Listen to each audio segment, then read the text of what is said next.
Voltamos. Hoje o nosso convidado é o estudante de Pedagogia da Unifev e desenvolvedor de jogos eletrônicos, Leandro Ferreira. Leandro, quais os resultados já obtidos com essa tecnologia? Uma coisa bastante interessante é quando as crianças, os alunos veem essas fotos de Votuporanga com efeito 3D, chama mais atenção. Às vezes eles passam todos os dias por aqueles locais e vendo a foto com efeito, falam, puxa, eu não vi aquele efeito, não vi aquilo ali e tal, não tinha visto aquele ponto. Aquilo ali existe? Exatamente. Junto com as fotos, a pessoa conhece os pontos, tem uma descrição dos pontos principais de Votuporanga, então ela conhece mais a cidade, chama mais atenção.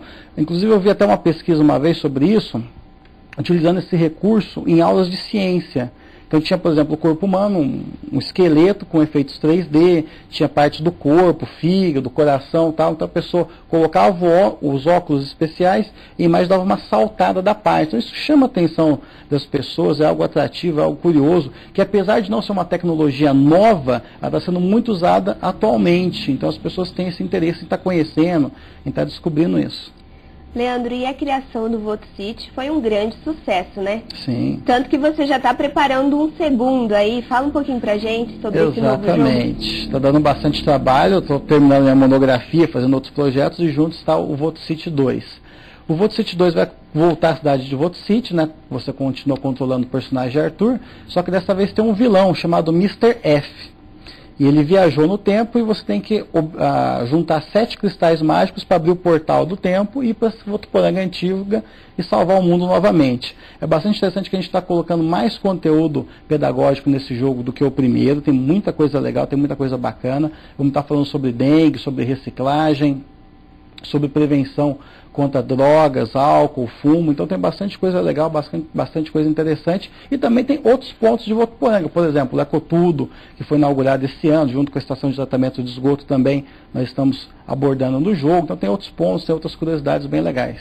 Então o objetivo do jogo é fazer com que a pessoa conheça um pouco mais de Votuporanga. Exatamente. Agora a gente está mostrando também outros locais de Votuporanga, tanto da Votuporanga atual, né, como da Votuporanga antiga. Para quem não conhece o jogo, você joga na Votuporanga atual e tem uma máquina do tempo, né?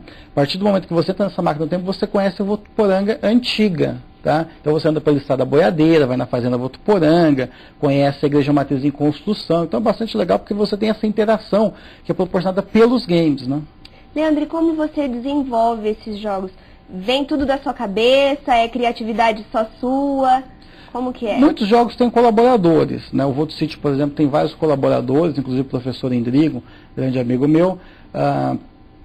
Tem outros projetos que a gente tem outros colaboradores.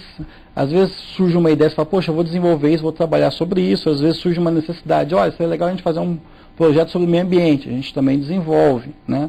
Então são coisas assim que surgem de repente e outras são de necessidades que aparecem por aí. E você pretende seguir nessa área agora, depois de formado, continuar desenvolvendo jogos? Sim, jogos, sites, animações. Acho que é importante a gente poder trabalhar com essa tecnologia, porque o aluno realmente é digital. E é algo interessante, algo que chama atenção, né? Alguns anos atrás eu desenvolvi aqui para a TV Unifev. Inclusive já até fez um trabalho para a TV Unifev, né? Exatamente, que é o Mais Educação, né? Uma animação que durou 3 temporadas, foram 3 anos falando sobre a língua portuguesa, sobre etimologia, sobre gramática, foi um grande sucesso. Inclusive é usado pelo MEC, no portal do MEC tem essas animações, eles recomendam para os professores em sala de aula. E também uma chamada Não Aprenda com Dilinho, que era sobre reciclagem, meio ambiente. E foi muito interessante porque a Saev gostou da ideia e a gente hoje está trabalhando com o personagem do Saevinho. Então naquela conta de água, por exemplo, que você recebe na sua casa, tem lá o jornalzinho do Saevinho com piadinhas, com dicas, com brincadeiras, sou eu que desenvolvo isso aí para a Saev Ambiental. Ah, que bacana. Ô Leandro, e o curso de pedagogia aqui da Unifev te ajudou nessa profissão? Ele foi fundamental, né? O curso de pedagogia ele não vai mostrar para a pessoa como é que você cria um software, alguma coisa assim. Até porque são áreas que são totalmente diferentes, distintas, exatamente. Né? No meu caso, eu sou técnico em informática, né? Foi a partir daí. Então foi isso que uniu você para... Exato. Só que só o técnico, só a faculdade na área de informática não auxilia, por quê?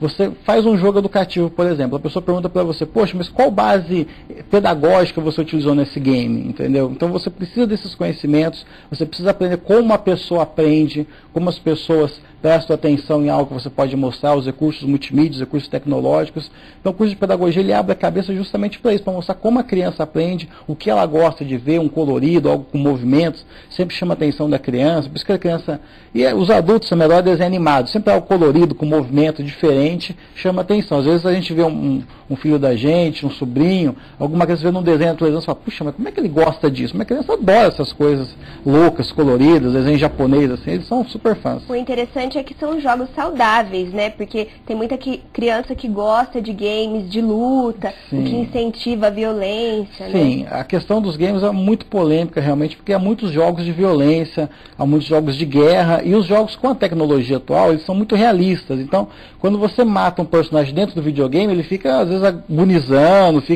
parece que está realmente matando uma pessoa, ele é muito real. Como se você estivesse vivendo, né? Exatamente, tem jogos de guerra, hoje em dia, que são quase simuladores de guerra. Às vezes o exército americano utiliza, pede para os soldados jogarem, porque eles têm realmente uma estratégia, né? O CS, por exemplo, que é um jogo que todo mundo já conhece no Lan House, eles têm umas estratégias militares mesmo, de uma pessoa ficar próxima, outra entra por trás, é algo bastante interessante.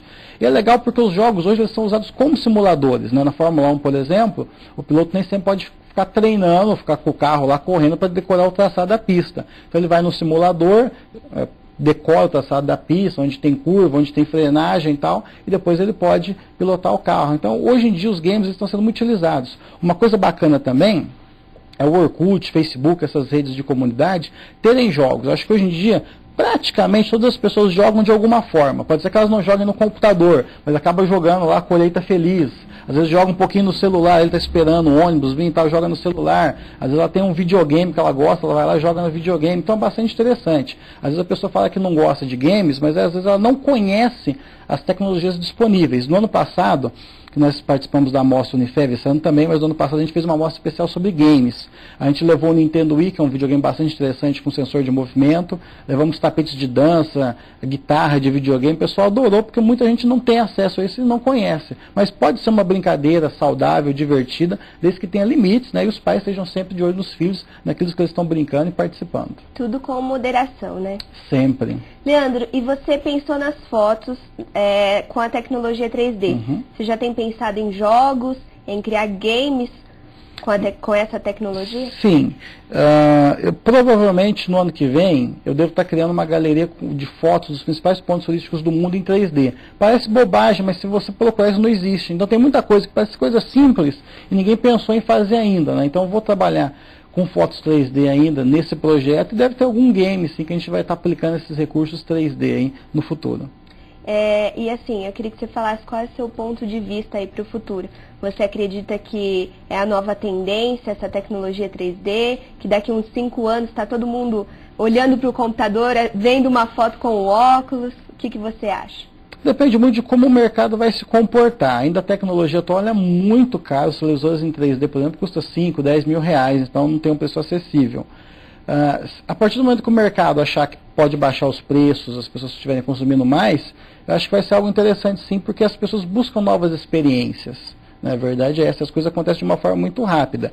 A mudança do VHS para o DVD foi super dinâmica, foi super rápida, porque a gente viu o VHS não tinha muita qualidade, o DVD tinha menu, tinha opções, tinha jogos, tinha um monte de coisa, falava, puxa, eu quero ter um DVD. Beleza, a gente mudou para DVD.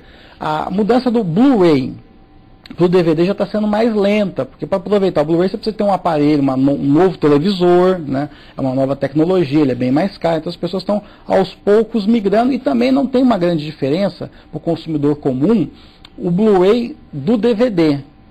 Tá? Às vezes os extras que ele vê no Blu-ray são melhores, tem uma qualidade melhor e tal, mas às vezes ainda não teve esse chamariz. A partir do momento que o consumidor fala, poxa, eu quero consumir essa tecnologia em 3D, eu quero consumir esse tipo de produto, aí sim o mercado vai estar apto para isso e a gente vai estar vendo com outros olhos. Eu acredito que tem uma tendência natural a gente ter esse objetivo aí, de mais produtos estarem em 3D com esse tipo de tecnologia. Cada vez viver mais próximo da tecnologia, né? Sentir a tecnologia, está participando de uma experiência diferente, né? Então, parece que não, mas o som mono, que só tem uma caixa de som para o estéreo, já dá uma diferença legal. Então, a partir do momento que a pessoa tem um som estéreo, ela vai querer um recurso melhor, e assim vai indo sucessivamente. Leandro, o nosso tempo está acabando. Eu gostaria que você fizesse suas considerações finais, fizesse um convite para o pessoal conhecer o seu trabalho lá no site, as fotos. Pode ficar à vontade. Ok, eu agradeço a oportunidade mais uma vez. O endereço do site é o www.votocity3d.zip.net. Então, lá você tem informações sobre o Votuporanga, tem as fotos 3D, pode estar obtendo informações de onde comprar esse óculos. E se você já tivesse óculos em casa, de alguma revista que veio, de algum jornal, de algum brinde, você também pode estar entrando no site e visualizando essas imagens. Tá? E eu estou à disposição para qualquer dúvida aí no curso de Pedagogia no 8º período. Obrigada pela sua participação aqui no nosso programa. Eu agradeço mais uma vez. Obrigado. O Ambiente Tecnológico fica por aqui. Se você quiser mandar sugestões de programa, o nosso telefone é o 3405-9978 ou pelos e-mails ambientetecnologico55@gmail.com e programação@tvunifev.com.br. Obrigada pela sua companhia, uma ótima semana para você. Tchau!